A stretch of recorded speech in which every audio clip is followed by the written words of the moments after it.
Subscribe करें हमारे YouTube channel को और बेल आइकन को प्रेस करें हमारे लेटेस्ट वीडियोस को देखने के लिए।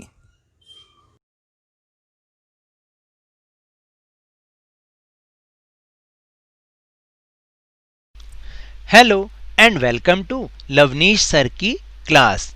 आज की ये शिक्षा निदेशालय राष्ट्रीय राजधानी क्षेत्र दिल्ली की वर्कशीट नंबर 36 जो कि क्लास 10th के स्टूडेंट्स के लिए है, यह ली गई है सामाजिक विज्ञान के इतिहास विषय से और जिसमें हम समझने की कोशिश कर रहे हैं यूरोप में राष्ट्रवाद का उदय पाठ को।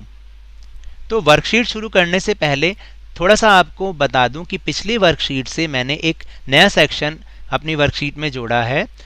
हर हाल 5 सवाल, तभी करोगे बोर्ड में कमाल। तो आप इसको अपने ऊपर बर्डन मत लीजिए, बल्कि इसमें जो 5 सवाल पूछे गए हैं वो आपकी प्रैक्टिस के लिए हैं। आपको उसको ये नहीं कि बर्डन समझ के करना है। अगर आप करोगे तो आपके बोर्ड के लिए कुछ एक्स्ट्रा प्रैक्टिस हो जाएगी और ये बोर्ड पॉइंट ऑफ व्यू से इम्पॉर्टेंट क्वेश्चन है, तो इसको करने जरूरी नहीं है। तो चलिए शुरुआत करते हैं अपनी वर्कशीट की। सबसे पहला जो टॉपिक है वो है राज्य की दृश्य कल्पना। 18वीं एवं 19वीं शताब्दी में कलाकारों ने राष्ट्र को कुछ यूं चित्रित किया जैसे वह कोई व्यक्ति हो। राष्ट्रों को नारी भेष में प्रस्तुत किया जाता था। राष्ट्र को व्यक्ति का जामा पहनाते हुए जिस नारी रूप को चुना गया वह असल जीवन में कोई खास महिला नहीं थी। तो देखिए लोगों ने क्या किया, यूरोप के, खास तौर से यूरोप के देशों ने क्या किया, लोगों में राष्ट्रवाद की भावना को जगाने के लिए उस राष्ट्र को किसी व्यक्ति का रूप दे दिया और व्यक्ति में भी खास तौर से महिला का रूप दे दिया, जिसके साथ लोगों की भावनाएं जुड़ती चली गईं। और 18वीं और 19वीं शताब्दी के में जो कलाकार थे उन्होंने राष्ट्र को कुछ ऐसे ही चित्रित किया, यानी उनको खास तौर से नारी भेष में प्रस्तुत किया और एक व्यक्ति का रूप बनाते हुए उसको नारी का रूप दे दिया गया। नारी का रूप इसलिए दे दिया गया कि अक्सर नारी के साथ जो है हमारी भावनाएं, जो हम भावनात्मक रूप से बहुत अच्छे से जुड़ जाते हैं। तो लेकिन ये जो है असल जीवन में कोई महिला नहीं थी, ये सिर्फ एक रूप था।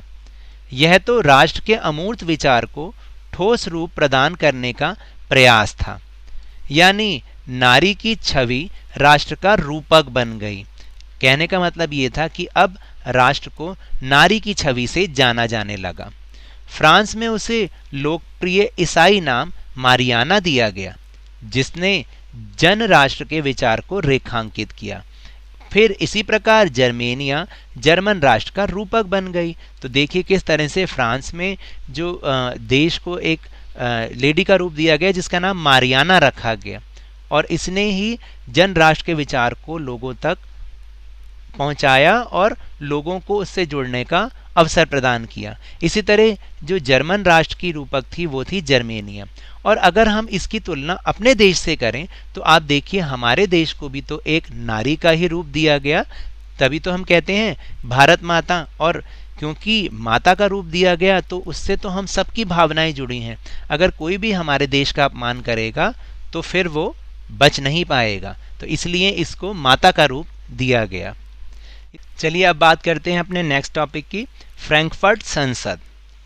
जर्मन इलाकों में बड़ी संख्या में राजनीतिक संगठनों ने फ्रैंकफर्ट शहर में मिलकर एक सर्व जर्मन नेशनल असेंबली के पक्ष में मतदान करने का फैसला लिया।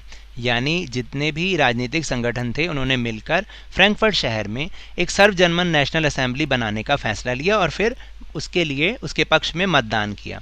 18 मई 1848 को 831 निर्वाचित प्रतिनिधियों ने एक सजे धजे जुलूस में जाकर फ्रैंकफर्ट संसद में अपना स्थान ग्रहण किया। यानी एक फ्रैंकफर्ट संसद बनाई गई जिसमें 1848 में जिसमें 831 निर्वाचित प्रतिनिधि उन्होंने जाके फ्रैंकफर्ट संसद में अपना स्थान ग्रहण किया। यह संसद सेंट पॉल चर्च में आयोजित हुई। उन्होंने एक जर्मन राष्ट्र के लिए एक संविधान का प्रारूप तैयार किया, यानी अब जर्मन में संविधान द्वारा शासन चलाने की तैयारी की गई। इस राष्ट्र की अध्यक्षता एक ऐसे राजा को सौंपी गई जिसे संसद के अधीन रहना था। यानी राजा तो था लेकिन वो संसद के अधीन रहकर ही कार्य करेगा। जब प्रतिनिधियों ने प्रशा के राजा फ्रेडरिक विल्हेम चतुर्थ को ताज पहनाने की पेशकश की तो उसने अस्वीकार कर उन राजाओं का साथ दिया जो निर्वाचित सभा के विरोधी थे। तो इससे क्या हुआ कि जहां कुलीन और सेना का विरोध बढ़ गया, वहीं संसद का सामाजिक आधार भी अब कमजोर हो गया। संसद में मध्य वर्गों का प्रभाव अधिक था, जिन्होंने मजदूरों और कारीगरों की मांगों का विरोध किया, जिससे वे उनका समर्थन खो बैठे। तो देखा आपने किस तरह से संसद बनी भी, लेकिन कुछ परिस्थितियों के कारण उसका जो आधार था वो कमज़ोर हो गया, क्योंकि संसद में मध्य वर्गों का ही बोलबाला ज़्यादा था, तो उन्हीं की बात सुनी जाती थी। इसलिए मजदूरों और कारीगरों की मांगों का विरोध किया गया, जिससे संसद जो है उनका समर्थन खो बैठी। तो अंत में सैनिकों को बुलाया गया और असेंबली भंग होने पर मजबूर हो गई। तो ये परिणाम हुआ फ्रैंकफर्ट संसद का।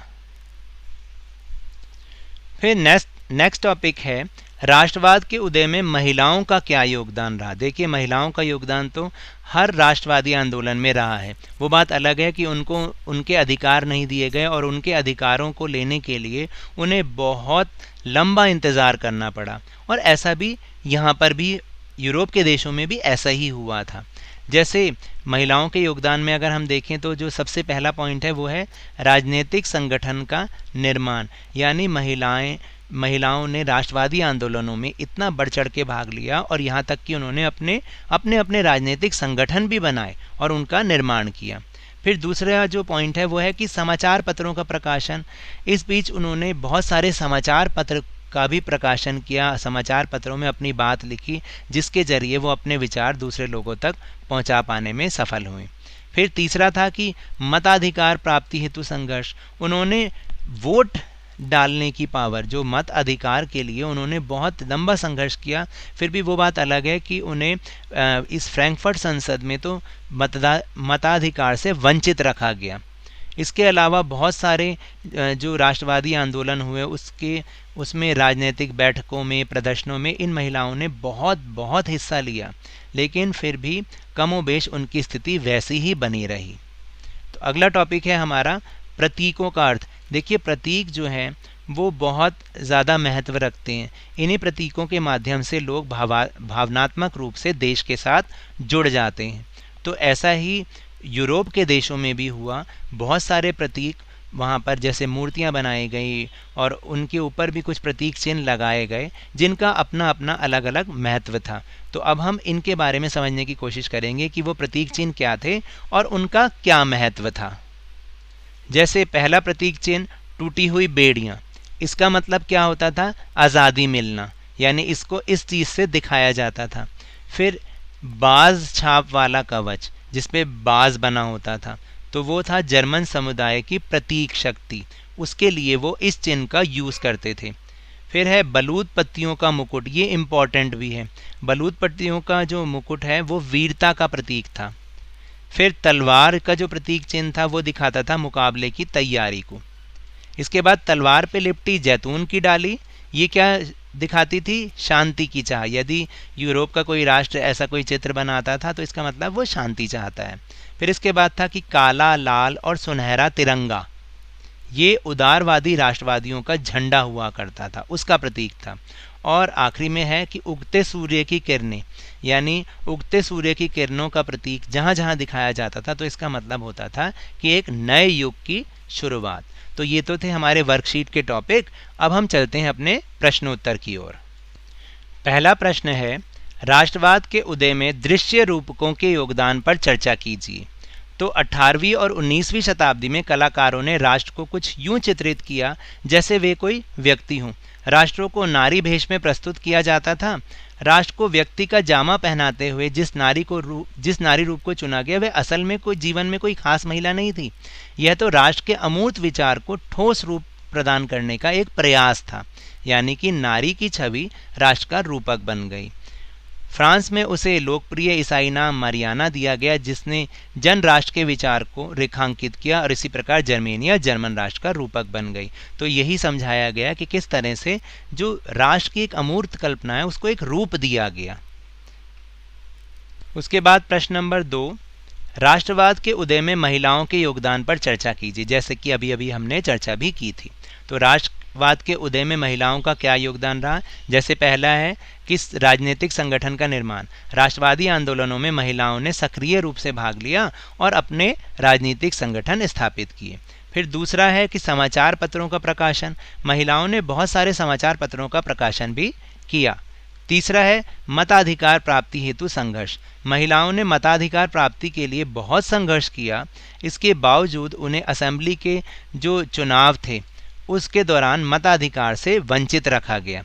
फिर चौथा पॉइंट है कि राजनीतिक बैठकों तथा प्रदर्शनों में हिस्सा लेना।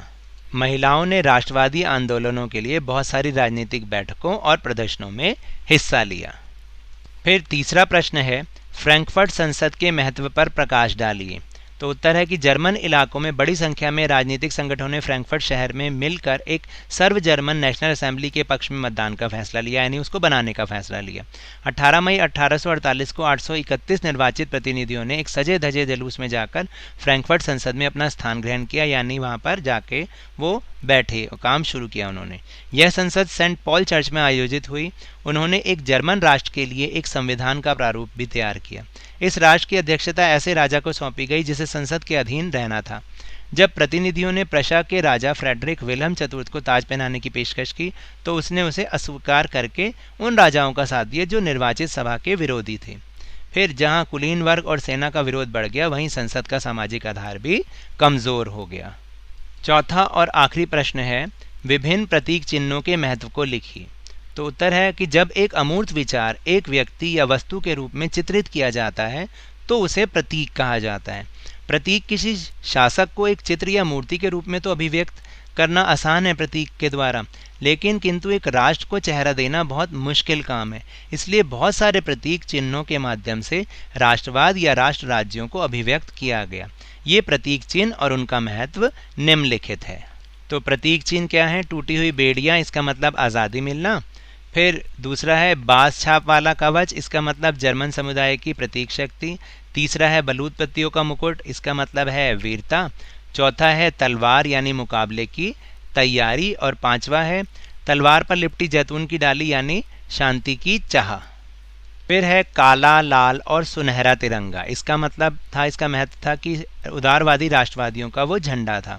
और उगते सूर्य की किरणें, एक नए युग की शुरुआत। तो चलिए चलते हैं अब अपने नए सेक्शन की ओर, जिसका नाम है 5 सवाल हर हाल तभी करोगे बोर्ड में कमाल। यानी ये क्वेश्चन सिर्फ आपकी प्रैक्टिस के लिए हैं। अगर आप इनकी प्रैक्टिस करते हो तो आपके शायद बोर्ड में अच्छे नंबर आएंगे, क्योंकि ये प्रश्न बहुत इम्पॉर्टेंट हैं। तो आप पे कोई ज़बरदस्ती नहीं है कि इसको आपको करना ही है। तो आज के जो प्रश्न है 5 प्रश्न, ये शॉर्ट आंसर टाइप हैं, 1 या 2 लाइन में इसका आंसर लिखना है। तो पहला प्रश्न है फ्रेडरिक सॉर्यू कौन था? दूसरा प्रश्न है निरंकुशवाद का क्या अर्थ है? तीसरा राष्ट्र राज्य का क्या मतलब होता है? चौथा जॉल वेराइन क्या है? और पांचवा रूढ़िवाद का क्या तात्पर्य है? तो ये तो थी आज की वर्कशीट। अगर मेरे इस तरह समझाने से आपको थोड़ा सा भी समझ में आया हो तो इस चैनल को ज़्यादा से ज़्यादा सब्सक्राइब कीजिए, लाइक कीजिए और बहुत ज़्यादा शेयर कीजिए। और मेरे साथ इसी तरह से वर्कशीट को समझते रहिए, लेकिन ध्यान, मन और बहुत मेहनत से पढ़ते रहिए। धन्यवाद।